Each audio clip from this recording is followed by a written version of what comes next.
Hi అండి, welcome back to Nandini kitchen. ఈ చల్లటి వాతావరణంలో వేడివేడిగా ఏదైనా తినాలనిపిస్తే ఈ రెసిపీ చేసుకోవచ్చండి. ఆలు బజ్జీ రెండే రెండు వస్తువులతో ఈ రెసిపీ చేసుకోవచ్చు. దీనికోసం ఫస్ట్గా ఒక గిన్నె తీసుకోవాలి. 2 కప్పుల శనగపిండి వేసుకోవాలి.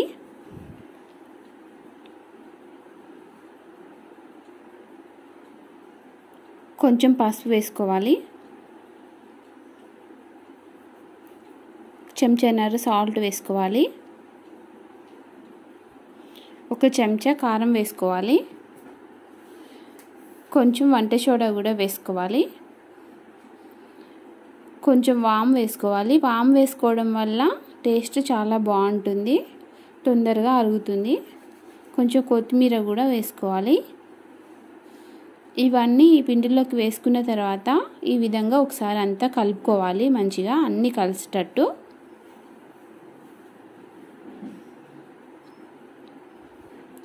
ఈ విధంగా అంతా మంచిగా కలిసిన తర్వాత ఇందులో కొంచెం వాటర్ వేసుకొని కలుపుకోవాలి. కొంచెమే వాటర్ వేసుకొని ఈ విధంగా పిండి కలుపుకున్న తర్వాత ఇప్పుడు ఇందులోకి మనం 2 కోడిగుడ్లు తీసుకొని కొట్టేసుకోవాలి.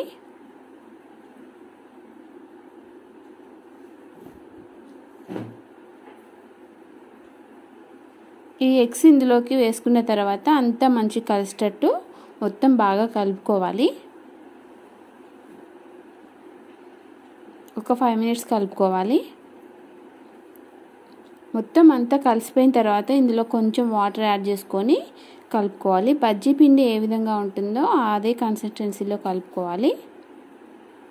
వాటర్ అనేది ఎక్కువగా వేసుకోవద్దు, కొంచెం కొంచెం వేసుకుంటూ కలుపుకుంటూ ఉంటే బ్యాటరీ బాగా వస్తుంది. బజ్జీల పిండి ఎంత బాగా కలిపితే అంత పఫీగా వస్తాయి బజ్జీలు. ఇంకా ఇందులో ఎగ్ వేసాం కాబట్టి ఇంకా చాలా బాగా వస్తాయి అన్నమాట. టేస్ట్ కూడా సూపర్గా ఉంటుంది.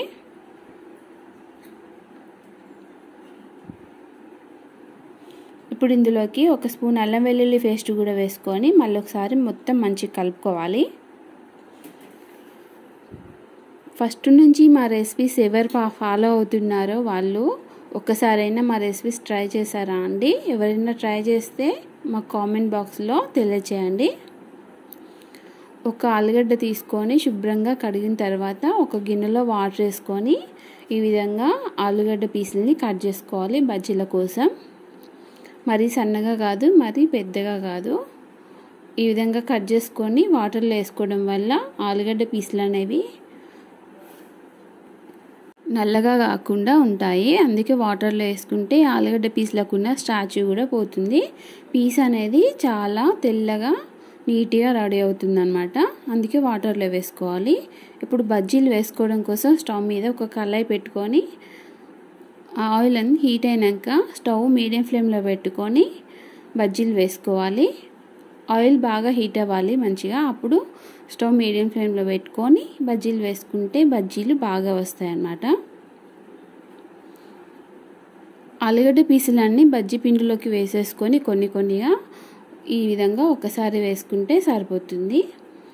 వేసిన ఒక 2 మినిట్స్ తర్వాత బజ్జీలని ఈ విధంగా తిప్పేసుకోవాలి. ఈ బజ్జీలు అటు ఇటు కలుపుతూ ఫ్రై చేస్తేనే బజ్జీలు అనేవి బాగా ఫ్రై అవుతాయి అన్నమాట. లోపల ఆలుగడ్డ ఉంటుంది కదా, అది కూడా బాగా ఫ్రై అవుతుంది. మంట మీడియం ఫ్లేమ్లోనే పెట్టుకొని ఫ్రై చేసుకోవాలి. టేస్ట్ సూపర్ ఉంటుందండి ఆలుగడ్డ బజ్జీ. మా రెసిపీస్ నచ్చితే మా ఛానల్ని సబ్స్క్రైబ్ చేయండి. మా రెసిపీస్ చూసిన ప్రతి ఒక్కళ్ళు మా ఛానల్ని ఖచ్చితంగా సబ్స్క్రైబ్ చేసుకోండి. మరిన్ని రెసిపీస్ కోసం. చాలామంది చూస్తున్నారు కానీ సబ్స్క్రైబ్ చేయట్లేదు. కొంచెం సబ్స్క్రైబ్ చేయండి, మా ఛానల్కి సపోర్ట్నివ్వండి. ఈ విధంగా అన్నీ ఫ్రై అయినాక తీసి ఒక ప్లేట్లోకి వేసేసుకోవచ్చు.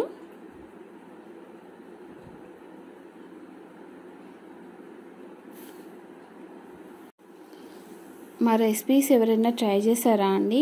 ట్రై చేస్తే ఒకసారి కామెంట్ బాక్స్లో చెప్పండి. మీకు ఎలా వచ్చాయో కూడా చెప్పండి. మరిన్ని రెసిపీస్ కోసం మా ఛానల్ని సబ్స్క్రైబ్ చేయండి.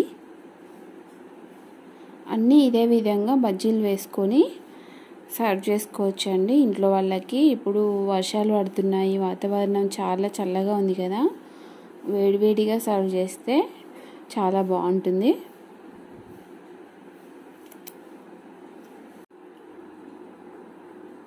ఈ విధంగా ఫ్రై చేసుకున్న బజ్జీలని వేడివేడిగా ఇంట్లో వాళ్ళకి సర్వ్ చేయొచ్చు. పిల్లలకి, పెద్దలకి చాలా బాగా నచ్చుతుంది. మీరు ఈ రెసిపీని ట్రై చేసి మీకు ఎలా వచ్చిందో మాకు కామెంట్ బాక్స్లో తెలియజేయండి. ఖచ్చితంగా మా రెసిపీస్ నచ్చితే ఖచ్చితంగా మా ఛానల్ని సబ్స్క్రైబ్ చేసుకోండి మరిన్ని రెసిపీస్ కోసం. ఇంకా లైక్ చేయండి, షేర్ చేయండి. Thank you for watching.